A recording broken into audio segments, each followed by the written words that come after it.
ओम साई राम। पिछले एपिसोड में हमने सारे मंदिर की कहानी, मंदिर हमने दिखाए और उसमें ये कुछ कहानी बच गए थे, तो वो अभी इस एपिसोड में ले रहा हूँ। थोड़ा लोकेशन भी चेंज कर दिया हूँ, मंदिर से नीचे आ गया हूँ। यहाँ पे सारे कमरे हैं, हमारे जो स्टाफ हैं, महाराज है, उनको रहने के। तो यहाँ की एक छोटी कहानी है कि ये जो कमरा है, आखिरी कमरा, ये आखिरी कमरे के अंदर अगर कोई भी रात में सोता था तो कोई ना कोई उसको उठा के फेंक देता था। तो सारे लोग बोलने लगे कि बोले सेठ यहाँ पे कमरे में भूत है, कमरे में भूत है। अरे मैंने कहा भूत कहाँ से आ गया मंदिर के कमरे में? तो बोले हाँ, यहाँ पे अंदर सोएंगे तो फेंक देता है। तो मैंने कहा फेंक देता है? तो एक दिन अमावस्या के दिन मैं आ गया, मैंने कहा आज मैं सो के देखता हूँ कौन भूत है, कौन फेंकता है। तो ये इस कमरे में मैं रात को लेट गया, तो करीब 1:30 बजे कोई आकर के सामने खड़ा हो गया। अब मुझको फेंका तो नहीं, मगर मेरे को बोलते उठ, यहाँ नहीं सोने का, उठ। और मैंने कहा अरे भाई तुम कौन हो, तुम क्यों उठा रहे मेरे को? बोले मैं भैरव हूँ, मेरे को सोना है, उठ। अरे मैंने कहा भैरव है तो आपको स्थान वहां पे दिया हूँ, वहां बैठो ना। बोले नहीं, वो काड़ भैरव है। बोला फिर आप? बोले मैं लाल भैरव हूँ। बोला लाल भैरव है? हाँ। तो बोले क्या करूं? बोले मेरे को भी स्थान दो। मैंने कहा ठीक है। फिर वहां से कमरे से निकल के बाहर आया, मैंने कहा ये सामने बैठोगे? बोले हाँ बैठूंगा। तो मैंने कहा ठीक है। तो वहां पे उनका जो है स्थान बना दिया लाल भैरव का।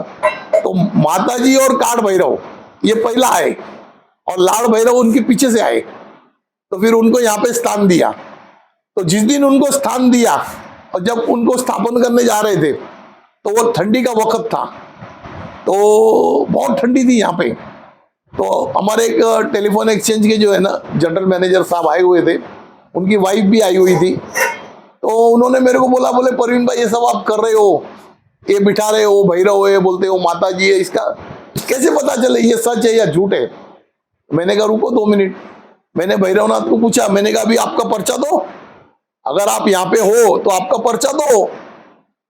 तो बोले जा, बोले मेरी चाट यानी जो मंदिर के बाहर का जो लादी है ना, वो बोले 12 महीना गर्म रहेगा, कभी ठंडा नहीं होगा।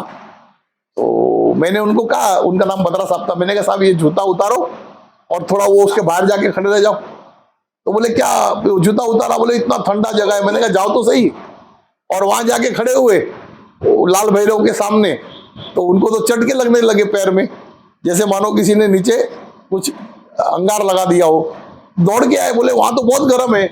मैंने कहा यही उनका पर्चा है कि 365 दिन बोले वो मेरे मंदिर के बाहर का लादी गर्म रहेगा, ये उनका पर्चा है। तो ये जो है ना, ये एक कहानी बताने की बाकी रह गई थी। तो मतलब यहाँ पे जितने भी देवी देवता बिठाए ना, ये सब अपना अपना हाजिरी बता के बैठे, यानी उन्होंने बताया कि भाई हम यहाँ पे हैं, तब उनको बिठाया गया। उसी तरह जो ये दत्त भगवान के मंदिर है, ये दत्त भगवान का जब हम मंदिर बना रहे थे तो यहाँ पे गांव में एक मान्यता है कि जहां पर गुल्लर का झाड़ होता है ना, उसको यहाँ पे औदुंबर बोलते हैं हम। जहां औदुंबर का झाड़ होता है ना, उसके नीचे दत्त भगवान का मंदिर बनता है, कहीं भी नहीं बनता है। तो एक बुजुर्ग थे, मेरे को बोलने लगे, बोले सेठ तुमने यहाँ मंदिर बना दिया, मगर यहाँ पे तो औदुंबर का झाड़ तो है ही नहीं। मैंने कहा देखो सब लोग है ना, जहां औदुंबर होते हैं ना वहां दत्त भगवान को बिठा दे। अभी अपन ने दत्त भगवान बिठा दिए, अगर दत्त भगवान बैठ गए तो खुद ब खुद जो है ना औदुंबर का झाड़ आ जाएगा। मगर आप यकीन नहीं मानेंगे, 1 साल के बाद जब हमने देखा ना, तो हमारे मंदिर के परिसर में 11 औदुंबर का झाड़ है, 11 गुल्लर के झाड़ है।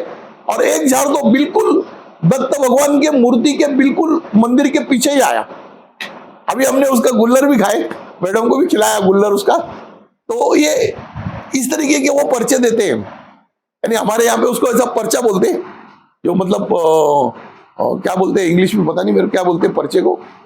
हाँ, मिराइकल का वो एग्जाम्पल बोलते हैं ना, वो मतलब एविडेंस देते हैं। तो यहाँ जितने भी भगवान बैठे हैं ना, वो अपना अपना एविडेंस देके बैठे क्या भाई हम यहाँ पे है। तो ये एविडेंस है, इसलिए हम यहाँ पे है। ये जो है ना, ये इस तरीके का ये सब कहानियां हैं।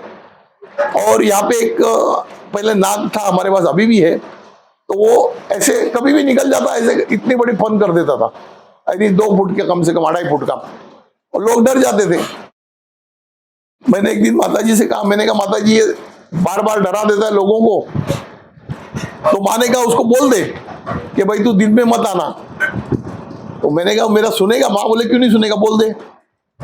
तो मैंने जाके बोल दिया, मैंने कहा भाई तुम दिन में मत आओ, खाली रात में आना, दिन में मत आना। और उस दिन के बाद आज 18 साल हो गए, कभी दिन में दिखाई नहीं दिया। हाँ, रात में लोगों को दिखता है, रात में यहाँ के रोज रहते हैं लोग, उनको दिखता है, मगर दिन में कभी नहीं दिखाई दिया वो आज तक। तो ये इस तरीके का जो है ना, ये मंदिर के ये सारे पर्चे इस तरह से मतलब उन्होंने अपना एविडेंस दिया हुआ है। जितने भी शक्तियां हैं ना, सबने अपना अपना एविडेंस दिया है कि भाई हम यहाँ पे हैं, मतलब हम यहाँ पे विराजमान हैं। तो ये जो है ये ऐसे ये 2-3 कहानी थोड़ी बाकी रह गई थी, तो मैंने कहा और सेकेंड एपिसोड में इसको भी डाल देते हैं करके।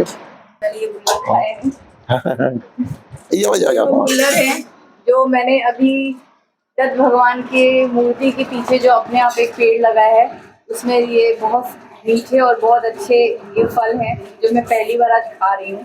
थैंक यू प्रभु जी।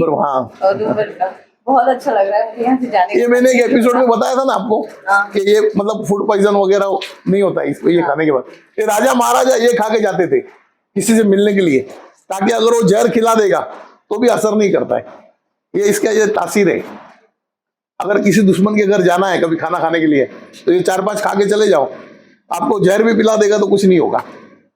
ये मतलब कुदरत में ऐसे बहुत सी चीजें हैं कि जो हमारे को पता नहीं होता, मगर ये काम करती है ऐसे। ओम साई राम।